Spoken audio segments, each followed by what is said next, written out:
Pastor Joseph Prince. Glória a Deus. Aleluia. Sabe que você que está nesta igreja precisa entender isso, que tudo nesta igreja é baseado neste livro. A palavra de Deus. Todas as coisas. Nunca fique debaixo de um ministério que não respeita a palavra de Deus. É lógico que nenhum ministério vai falar que não respeita a palavra de Deus, porque eles querem que você fique com eles. Eles querem você lá e que você faça parte dos seus programas, e sabe? Eles não vão te falar que não respeitam a palavra. Mas escute a maneira como falam da palavra. Se eles não usam a palavra de Deus muito, não se referem muito à palavra de Deus, não é um ministério baseado na palavra. No livro de Levítico, a Bíblia diz, o povo de Deus, Israel, o povo de Deus foi avisado para comer animais que ruminam e com unhas fendidas, como a vaca. Certo, era saudável, permitido por Deus. Podiam comer carne, mas o animal tinha que ser do tipo que rumina a comida e que tinha unhas fendidas. O que isso quer dizer? O que isso quer dizer? É lógico que hoje as pessoas pegam isso e eles dizem que não podemos comer camarão, não podemos comer porco. Mas eu quero te dizer que o mais importante é o que está dizendo, que é isso. O tipo de figura ali é que você tem que estar no ministério que rumina a comida. Ministérios que meditam na palavra e que sabem dividir a palavra no caminho. Tem que saber dividir as unhas fendidas. Posso ouvir um amém? Alguns fazem uma pergunta, Pastor Prince, qual é o propósito do livro de Juízes? Porque Deus mandou escrever este livro. Eu vejo a história de Gideão e também a história de Sansão. E também podemos ver todas as conquistas de Jefté e todas as conquistas de outros grandes homens de Deus. Mas qual é o propósito deste livro aqui, pastor? Você acha que Deus nos deu um livro de história? Não, amigo. É uma história fiel. Uma história que aconteceu, uma história verdadeira, mas também é uma figura profética. É uma profecia dos dias de hoje. Se fosse só história, você poderia dizer que isso não se aplica à nossa vida hoje. Mas vai ficar maravilhado de como ele é uma figura profética, porque as figuras que você lê, a história de Sansão e Gideão, podem ser aplicadas na vida hoje. Para sua família, para suas finanças, para sua vida. Olha muito bem, há alguma razão que Deus fala sobre o cativeiro de Babilônia tanto que você olha e vê a história daquele povo de Israel que foram cativos na Babilônia e foram levados para o exílio? Qual o propósito? Isso fala para nós hoje? Sim, fala. Nos ensina como viver na Babilônia. Porque nós nos vemos muitas vezes cercados pelo sistema do mundo. Nos mostra que durante esse tempo o povo de Deus deve ser cabeça e não cauda, mas se encontram como cauda. E todos aqueles que eram os gentios são as pessoas que governam este mundo. Amém? Os gentios quer dizer aqueles que não são judeus. E os judeus não sabiam o que fazer. Deus nos prometeu em Deuteronômio 28 que nós seríamos cabeça e não cauda, e agora Nabucodonosor, amém, o rei da Babilônia, está nos governando, e Deus tinha avisado sobre isso, que se eles adorassem a imagens, amém, ou adorassem outros deuses, em vez de confiar em Deus, e se eles parassem de sacrificar, isso aconteceria a eles. Isso aconteceu. Mas isso fala a nós hoje? Sim, com certeza. Porque mesmo sendo cercados pela cultura deste mundo, que nos faz, muitas vezes, nós que somos aqueles que dizem que o errado é errado e o certo é certo, parecer criminosos, e dizem que nós não somos muito modernos, quando na verdade isso já acontecia até mesmo na época da vida de Abraão. Sabe, o pecado é muito velho. Não é nada moderno. Alguns até tentam falar que você não tem a mente aberta, que você faz isso e aquilo, mas é uma ideia absurda e até hipocrisia. Porque quando se trata de medicina, não queremos que um recém-formado em medicina opere o nosso filho. Queremos alguém com experiência. E sabe, isso não é de mente aberta. Não, escolhemos não ter uma mente aberta assim. E sabe que se esse é o único medicamento que temos, e nenhum outro remédio funciona, e alguém diz que só tem um remédio, amém? Isso não é ter mente fechada, mas ser esperto. É ser sábio. Posso ouvir um amém? Como no livro de Esther, a Bíblia diz que ela e seu tio Mardoqueu viveram na Pérsia, antiga Pérsia, dominada pela cultura Para onde eles olhavam, não tinha nada que os fizesse lembrar do Templo de Jerusalém, mas mesmo assim, viveram em vitória. Quando a nação não se levanta como cabeça, Esté se levantou como cabeça. Mardoqueu se levantou como cabeça. Há uma mensagem aqui para todos nós. Porque mesmo que agora mesmo o mundo está sendo subjugado e a Bíblia diz que o diabo governa este mundo, nesse tempo presente. Quando eu falo isso, não quero que você se sinta como se estivesse à mercê do diabo. Não, não. Nós estamos no mundo, mas não somos do mundo. Amém? Tudo o que está acontecendo em todo o mundo, o diabo controla, ele veio matar, roubar e destruir. Ok, sabe como o mundo vai ficar quando Jesus reinar? O lobo e o cordeiro pastarão juntos.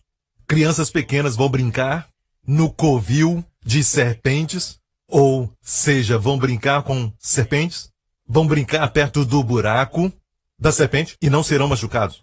Não haverá dano algum nem destruição no Monte Santo, quando Jesus reinar na terra.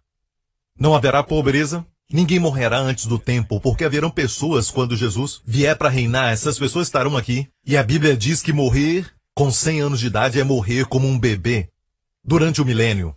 Vai ser uma coisa rara. Então, nós estamos esperando a vinda de Cristo, o mundo, finalmente, vai então perceber. E Deus está permitindo que o mundo ande de acordo com seu caminho, homens matando uns aos outros, nações contra nações, irmãos contra irmãos. Tudo o que está acontecendo são sinais que Jesus falou que aconteceriam. Jesus falou isso. Nação contra nação é o seguinte, no grego é eknos contra eknos, que significa literalmente todo tipo de violência no mundo inteiro. Mas nós aqui na nação de Singapura devemos agradecer ao Senhor pelo governo honesto, um bom governo, e eles realmente se preocupam. Mas quando viajamos pelo mundo nós vemos outras coisas. Amém? E às vezes a mídia social não é exatamente um bom amigo. Certo, é para ser uma boa coisa, mas não é. Amém? Pode causar todo tipo de confusão e coisa assim. Mas, deixe-me falar isso. A Bíblia foi escrita para que você saiba viver em vitória. Como poder viver bem. Amém? Alguns cristãos ficam irados quando eu digo isso, ficam irados e dizem, bem, você está fazendo as pessoas pensarem que a vida cristã é um mar de rosas. Eu não disse isso, você está falando que é um mar de rosas. Digo que Jesus quer que vivamos uma vida de vitória. Isso é errado? Amém? Então me diga, por favor, o que Jesus quis dizer quando ele disse, eu vim para que tenhais vida e vida em abundância. Porque vieste, Jesus, para que tenhais vida e vida em abundância. E eu quero dizer que quando Jesus falou que ele veio para que tenhamos vida e vida em abundância, não vamos encontrar em nenhum outro lugar. Posso ouvir um amém? E alguns dizem que Jesus morreu para que nos tornemos evangelistas e preguemos o evangelho aos perdidos. Eu concordo. E o que você diz a eles? Diz a eles que eles devem ser salvos para ganharem os perdidos. Aí então vem o terceiro grupo. E o que você diz para esses perdidos? Que eles são salvos para ganhar outros perdidos. Não é este o propósito da vida? Queremos salvar os perdidos? Sim, mas eles estão perdidos. E precisam ser salvos? Sim, o evangelho precisa atingi-los. Amém? Mas escute, Deus quer que você viva a vida. A Bíblia, na verdade, não diz que o Espírito Santo virá sobre você e você dará testemunho. Não diz isso. Diz, o Espírito Santo virá sobre você e você será testemunha. A sua pessoa, a sua vida será um testemunho. Amém? Amém? Às vezes os seus atos falam tão alto que eu não escuto o que você está dizendo. Deus quer que você seja um testemunho. Deus quer que você seja uma testemunha. Posso ouvir um amém? Glória a Deus. Aleluia. Tem uma outra coisa que acontece na igreja. Principalmente numa igreja como a nossa. E as pessoas lá fora que não sabem nada sobre a nossa igreja vão dizer coisas desse tipo. É uma igreja da prosperidade. Sabe? Porque a mídia social faz coisas assim. Coloca todo mundo numa categoria. Eu concordo que existem pessoas que só sabem falar sobre o dinheiro, não sei porquê. Certo? E não consigo nem lembrar a última vez que preguei uma mensagem inteira sobre o dinheiro. Mas já preguei uma mensagem inteira sobre direito. Isso preguei. Sobre direito. Preguei. Mas não me lembro a última vez que preguei sobre dinheiro. Qual ano foi? Qual a última vez que preguei sobre dinheiro? Ok? Não consigo nem me lembrar. Então quero que você saiba que mesmo assim alguns nos acusam. As pessoas apontam os dedos e dizem que essa igreja é da prosperidade. Você vê o jeito que fazemos a coleta das ofertas, diferente de outros lugares. Eles não estão errados, mas muitos lugares eles têm uma mensagem depois da mensagem sobre dinheiro. Pregam outra mensagem antes de recolher a oferta. Nós fazemos de outra forma, nós deixamos que o Senhor toque no coração de cada um. E sabe que eu sei que às vezes é em vão o ato de responder aos críticos. Porque fazendo isso você está dando credibilidade. Você está dando peso às suas palavras. Não estou aqui tentando convencer essas pessoas. Certo? Judas será sempre Judas. Jesus não tentou mudá-lo. Está me ouvindo, igreja? Alguns vão se levantar contra você. Foram enviados para te oporem. Ruim seria se todos falassem bem de você. Posso ouvir o amém? Eu me preocupo com você. Eu me preocupo que você ficou estragado. Para dizer a palavra prosperidade, para dizer a palavra provisão e dizer que Deus quer que você prospere. Você ficou com medo disso e não usa essa palavra mais. Não quer usar a palavra que Deus vai suprir as suas necessidades porque não quer ser visto como uma pessoa da prosperidade. E, dessa forma, essa intimidação de Sanbalat e também Tobias, que foram usados para poder intimidar o povo de Deus no livro de Neemias, usando palavras de intimidação, e eles tiveram até sucesso e a construção até parou. A construção do templo até parou por causa da intimidação do inimigo. Tenho medo que isso tenha acontecido. A minha preocupação é que isso está acontecendo com muitas pessoas que ficam com medo e isso traz problemas financeiros. Não deixe que ninguém com PhD e com seus diplomas de professores de teologia, não deixe que eles intimidem você com palavras. Os eruditos da Bíblia que conhecemos, certo, exceto Paulo, você vê na Bíblia, eram pessoas que o Novo Testamento nos fala que eram pescadores, cobradores de impostos. Amém. O Espírito Santo pode falar a você. Não estamos interessados somente em conhecimento bíblico, mas na palavra, que vem da palavra dentro da palavra. A palavra rema. Quando você abre a palavra, sim, tem ensinamentos lá dentro. Mas é bom quando Deus fala com você. Por isso que eu digo, você pode até estudar o Novo e o Antigo Testamento, mas Deus fala a sua situação hoje. Há uma voz dentro desse livro. Busque isso. Deseje isso. Amém? Quando gastar tempo com ele, você vai então se familiarizar com as palavras, amém? E até histórias sobre o pequeno Samuel e sua mãe Ana. Deus fala através disso. Deus está te encorajando, dizendo para você, não fique triste. Deus fala com você e ele vai te dando alguns segredos, como você deve andar em certos caminhos que vai te trazer tranquilidade, mesmo que os seus amigos não estejam assim, porque você gasta tempo com o livro. Então estude a palavra, medite na palavra de Deus, faça como Josué, memorize versos que falam a você e rumina aquilo de novo como a vaca, amém, com os 3 estômagos, traga de novo e depois medita naquilo, coma de novo, medita mais uma vez, amém, depois engula e traga aquilo de volta durante o dia inteiro. Amém. Quando Jesus foi para a sua cidade de Nazaré, Jesus se levantou para ler. Lhe deram um rolo do profeta Isaías. Ele sabia onde estava. Rapidamente. O que está na nossa Bíblia, em Isaías 61. E leu o que diz: o Espírito do Senhor está sobre mim, porque me ungiu para pregar boas novas aos pobres. A primeira coisa é pregar as boas novas aos pobres. Amém? Você decide o que é pregar boas novas. O que é boas novas aos pobres? Se você é pobre, o que é boas novas? Certo? Essas são boas novas. Você não pagou a sua conta. São boas novas? Não, não. E olha bem, isso está muito claro. Ele disse, primeiramente, o Espírito me ungiu, Jesus disse, para pregar boas novas aos pobres.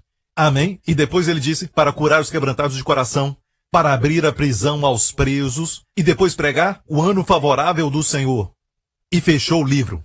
E disse hoje, para todos que estavam ali olhando para ele, hoje se cumpriu essa profecia diante de vocês. E eles ficaram irados.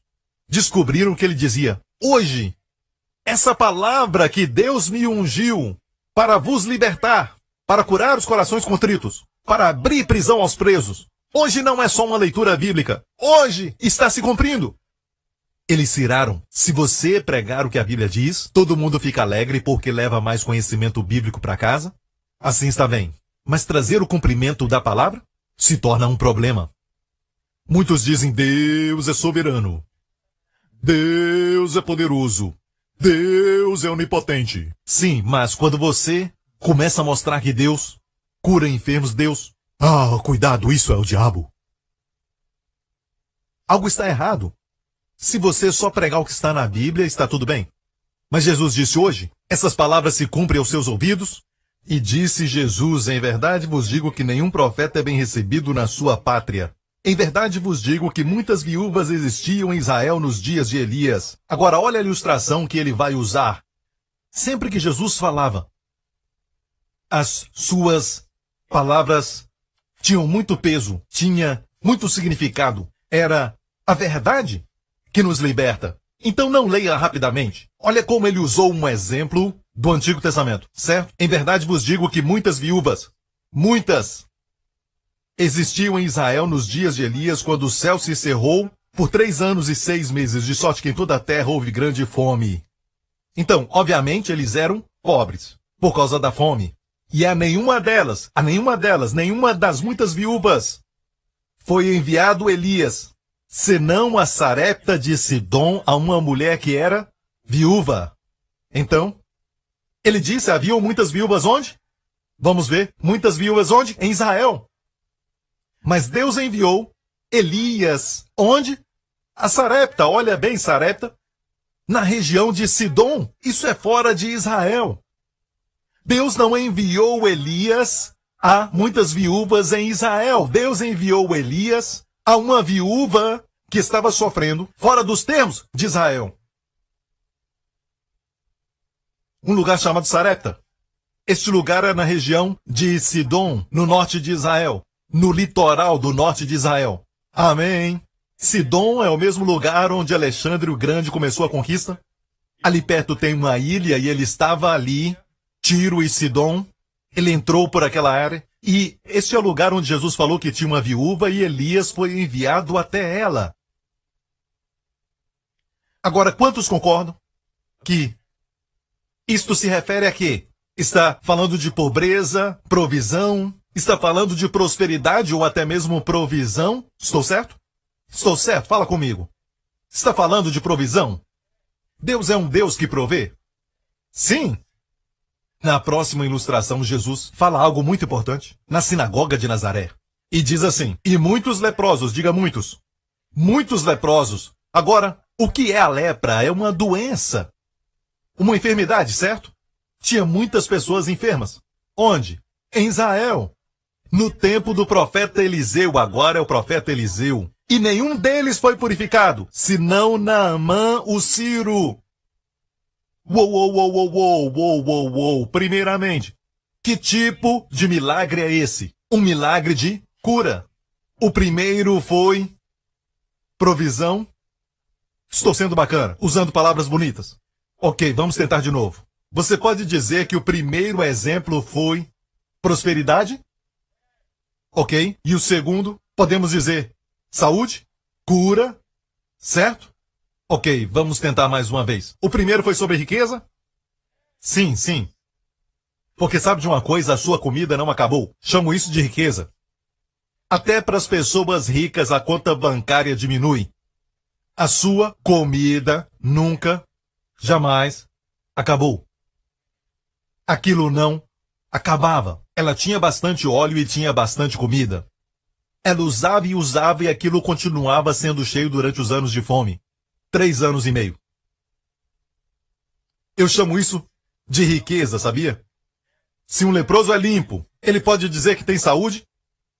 Então, se você quiser discutir comigo ou falar comigo, eu estou apontando para Jesus. Certo? Senhor, a culpa é toda sua.